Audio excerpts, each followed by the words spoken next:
Hey guys, it's Chelsea. I'm here today to talk a bit about PCOS. For those of you who don't know what it is, it's polycystic ovarian syndrome. It affects around 10% of women. It actually causes us to have an imbalance in our hormones because we produce too much of male hormones as opposed to females. And before I get into talking about some of the symptoms and how it affects us in our day-to-day lives, I'd like to give you a brief story about how I actually found out that I had PCO. So I began my periods around the age of 10 years old. When I had my second or third, I actually didn't stop having my period for around 9 months. This of course caused a lot of concern to my mum. This meant that I ended up going into the doctors and I had to have quite a few tests done. I had blood tests and ultrasounds, and they found that I had quite a few cysts on my ovaries, which was quite abnormal, especially for somebody at such a young age. This led to me being diagnosed with PCO at a very young age. I was soon after sent to a specialist, and I actually saw them for quite a few years until I was about 16 years old. Through this time, I was put on different hormone treatments. One of the main ones that I was on was a pill called Dianet. Now, this is actually a combined pill which most women use to stop themselves from getting pregnant. This was to balance out my hormones, try to raise my estrogen levels and try to lower my testosterone levels. In theory, this was to help me have less excessive hair growth, to help me with my weight gain, and to help me with my acne because I struggled with that quite a lot when I was younger. For quite a few years after that, I've been on and off of different pills and had the implant in and out quite a few times and tried many different methods, but unfortunately I haven't really found anything that helps me that much. But there are a few things that I have found that help me to actually handle my PCO. So with that brief description of how I found out that I had PCO, let's move on to some of the symptoms and explore them. One of the biggest problems around PCO that a lot of women actually struggle with is their weight. With PCO, it's very difficult to lose weight, it's very easy to gain weight, and that's one of our biggest issues. When you have PCO, you're actually insulin resistant, which makes it very difficult for you to drop the weight because your body reacts very badly to when you actually eat carbohydrates. The combination of high weight gain, difficulty to lose weight, and being insulin resistant makes it very difficult for women with PCO to actually maintain a steady weight.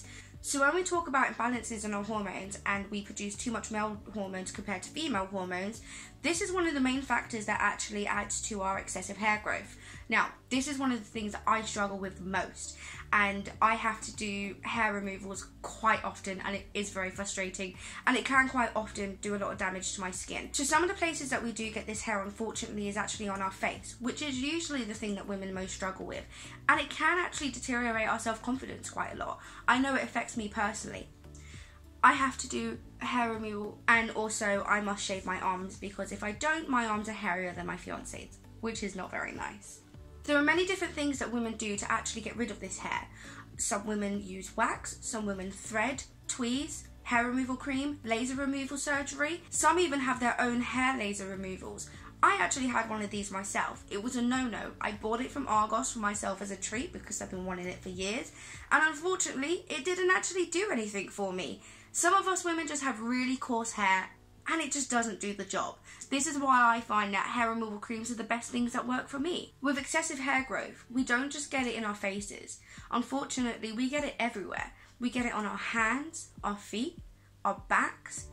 Even some of us struggle with it on our stomachs and our chests. This can make it quite embarrassing and also quite difficult to deal with. Not only is excessive hair growth one of our problems that we have, also thinning of the hair. A lot of women unfortunately do struggle with clumps of their hair falling out. I know that I'm starting to realise recently that this is happening to me as well, and I'm starting to get a bit concerned. I feel like I should probably go to my doctor about this soon. But it is something that really does, again, deteriorate women's self-confidence because a lot of women do end up actually having large bald patches on their head. And this is actually quite a serious condition. Acne, oily skin, and patchy skin. They're all things that PCOS makes us have, and it's very annoying, especially when you're a young teenager, when you have already bad acne, having PCOS acne on top of it.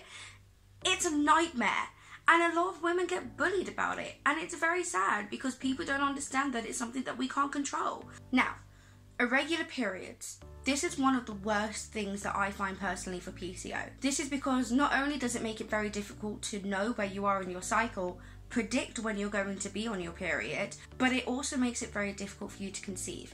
And this is one of the worst symptoms of PCOS. It can actually cause infertility in women. It's actually one of the leading causes of infertility. For most women who have PCO who do want to have a child, unfortunately will usually have to have some treatment to help them. This could be things like Clomid, metformin, IVF, wide varieties of fertility medication, and also ovarian drilling. These are just some of the things that women can use to help them get pregnant, but unfortunately not all can. Some women end up going to adoption or actually having a surrogate. To put this into concept of how it is for women trying to conceive with PCO, a healthy couple is expected to conceive within about 3 months, whereas a couple with the women having PCOS is actually increased by 6 months, and this may even mean that they might not conceive in this time and have to have some of these aids that we've spoken about to help them conceive. Not only are our periods really irregular, but they're completely unpredictable. Sometimes they can last for a day or two, they can last for a week, 2, 3. Sometimes we have them for months, non-stop. Sometimes we don't have them for months. And then all of a sudden, it goes on for about 6 weeks. As well as periods being very irregular and sometimes not even bothered to turn up, they can also be extremely painful for women with PCOS. This is usually because of the cysts that are on our ovaries. It causes the pain to be a lot more intense. I know personally, I get sick when I'm on. I actually struggle to get on with my day-to-day tasks, even taking painkillers constantly and sometimes having to walk around with a hot water bottle attached to me. I know I'm not the only one who struggles with this as well. Not only is there a lot of pain when we have our periods, but there's also a lot of bloating. And unfortunately, it's not only when we're on our periods. A lot of women who suffer with PCO actually have bloating out of nowhere. You could be out for a meal, having a lovely time, wearing a beautiful dress, take one bite of that bread and all of a sudden you can't fit in it anymore. And it's something that's very difficult. If you're a woman that suffers with PCO and you're struggling, whether it's just with your day-to-day life or if you are trying to actually conceive, there are many different help groups out there and your doctors can also be very helpful. I know personally that I'm a member of many different groups on Facebook where I get a lot of support from women on there, especially when I'm just having a low day, when it's a little bit difficult to deal with everything. If you haven't been diagnosed with PCO but you struggle with some of the different things that we've discussed in this video, such as weight gain, irregular periods, struggling to get pregnant, then maybe you should go and speak to your GP. Hopefully then your GP can help you find something that works for you. You can also join loads of other of us that can give you much advice. Thank you guys so much for watching my video. I really do hope that you learned something today, and whether you have PCO or not, I hope you spread this to your friends. Spread the knowledge. Let's get PCO known about. If you did enjoy this, please subscribe to my channel, leave me a like, and leave me some video suggestions of what you would like to see in the future. Bye!